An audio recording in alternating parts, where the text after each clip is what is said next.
Hello dear students, welcome to Glaze Knowledge. In this video lecture, we will discuss about aqua regia and the reactivity series of metals. Okay, so if you are visiting first time in this channel, so please subscribe the channel for the latest videos. So let's start. Aqua regia, तो जैसा कि हम जानते हैं कि बहुत सारे ऐसे मेटल्स होते हैं जो जनरली क्या होते हैं, रिएक्ट कर जाते हैं एसिड के साथ में, जैसे कि HCl हो गया या H2SO4। पर ऐसे बहुत सारे दूसरे मेटल्स होते हैं जो इनके साथ में रिएक्ट नहीं होते, बिकॉज कि इसमें जो हाइड्रोजन जो आपको दिख रहा है, ये वो मेटल्स जो होते हैं इन हाइड्रोजन को डिस्प्लेस नहीं कर पाते, इसीलिए इनमें रिएक्शन नहीं होता, जैसा कि हम जानते हैं।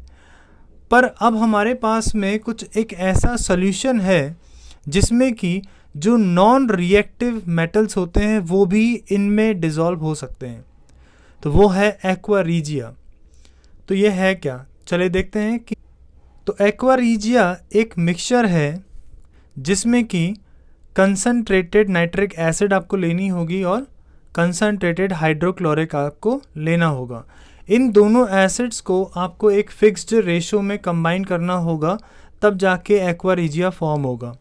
इट मीन्स कि नाइट्रिक एसिड आपको 1 रेशो में लेना है एंड जो हाइड्रोक्लोरिक एसिड है वो 3 रेशो में लेना है। अगर हम इन दोनों ही एसिड्स को इन रेशो में कंबाइन करते हैं तो जो सोल्यूशन यहाँ फॉर्म होगा वो होगा एक्वा रीजिया, और ये एक ऐसा सोल्यूशन बन जाएगा लीस्ट से लीस्ट रिएक्टिव मेटल भी इसमें क्या हो सकते हैं, डिसॉल्व हो सकते हैं।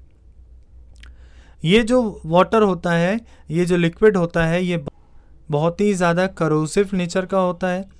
इसमें लगभग सारे ही मेटल्स डिसॉल्व हो सकते हैं, इवन आपका गोल्ड हो सकता है, प्लैटिनम हो सकता है, इन तरह के भी मेटल्स इसमें क्या हो जाएंगे, डिसॉल्व हो जाएंगे। इसलिए इसको क्या कहा जाता है, किंग्स वाटर। तो आई होप आप समझ गए होंगे कि अगर हम इन दोनों ही एसिड्स को 1:3 के रेशो में कंबाइन करेंगे तो आपको जो सॉल्यूशन फॉर्म होगा वो एक्वा रीजिया होगा, जो किसी भी मेटल को डिसॉल्व कर सकता है। तो चलिए अब हम बात करेंगे, नेक्स्ट टॉपिक हमारा है रिएक्टिविटी सीरीज ऑफ मेटल। आज मैं आपको बताने वाला हूँ कि रिएक्टिविटी सीरीज ऑफ मेटल्स क्या होती है। इसको एक्टिविटी सीरीज ऑफ मेटल्स भी कहा जाता है। तो देखिए, रिएक्टिविटी सीरीज ऑफ मेटल्स ये होता है कि हमने क्या किया हुआ है कि जितने भी मेटल्स होते हैं उन सारे ही मेटल्स को उनके डिक्रीजिंग रिएक्टिविटी सीरीज़ के अकॉर्डिंगली हमने यहाँ पे अरेंज किया है। इसी अरेंजमेंट को रिएक्टिविटी सीरीज़ ऑफ मेटल्स कहा जाता है। तो चलिए देखते हैं क्या है ये। तो जैसा कि आपको एक फिगर में दिख रहा है, यहाँ पे मेटल्स के अरेंजमेंट आप देखिए।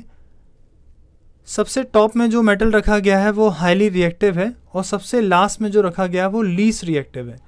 इसका मतलब है कि अगर आप इस पूरे अरेंजमेंट को अगर आप समझें तो ये डिक्रीजिंग ऑर्डर में इसको रखा गया है। इसका मतलब है कि सबसे पहले जो मेटल होगा वो सबसे ज़्यादा रिएक्टिव होगा, और धीरे धीरे करके क्या होगा कि जैसे जैसे आप नेक्स्ट में आते जाएंगे नीचे की तरफ, तो यहाँ पर रिएक्टिविटी जो है वो कम होती जाएगी। इसी अरेंजमेंट को क्या कहा जाता है, रिएक्टिविटी सीरीज़ ऑफ मेटल्स, जिसमें क्या होगा कि रिएक्टिविटी सीरीज़ मेटल्स की डिक्रीज़ होती जाएगी जैसे जैसे आप इस सीरीज़ में नीचे की तरफ मूव करेंगे। तो आप देख सकते हैं यहाँ पर रखा गया है हाइड्रोजन। हमारा जो कंपैरिजन होता है रिएक्टिविटी का वो हाइड्रोजन से ही है। हाइड्रोजन से हाईली रिएक्टिव जो होंगे वो हाइड्रोजन के ऊपर होंगे, और हाइड्रोजन से लीस्ट रिएक्टिव जो होंगे वो नीचे के साइड पे होंगे हाइड्रोजन के। वो इसलिए क्योंकि यहाँ पर सबसे पहले अगर हमने पोटेशियम रखा हुआ है तो पोटेशियम क्या कर सकता है, किसी भी अगर अपन ने एसिड लिया है उस एसिड में पोटेशियम क्या कर सकता है, इस हाइड्रोजन को डिस्प्लेस कर सकता है। इसलिए पोटेशियम क्या है, बहुत ही हाईली रिएक्टिव है। वहीं पर अगर मैंने HCl में गोल्ड के साथ में अगर मैंने इसको रिएक्ट किया है तो गोल्ड में ये एबिलिटी नहीं होती है कि वो इस हाइड्रोजन को क्या करे, डिस्प्लेस कर दे, इसलिए ये लीस्ट रिएक्टिव है। तो आप देख सकते हैं ये अरेंजमेंट ही जो होता है इसी को क्या बोलते हैं, रिएक्टिविटी सीरीज ऑफ मेटल्स।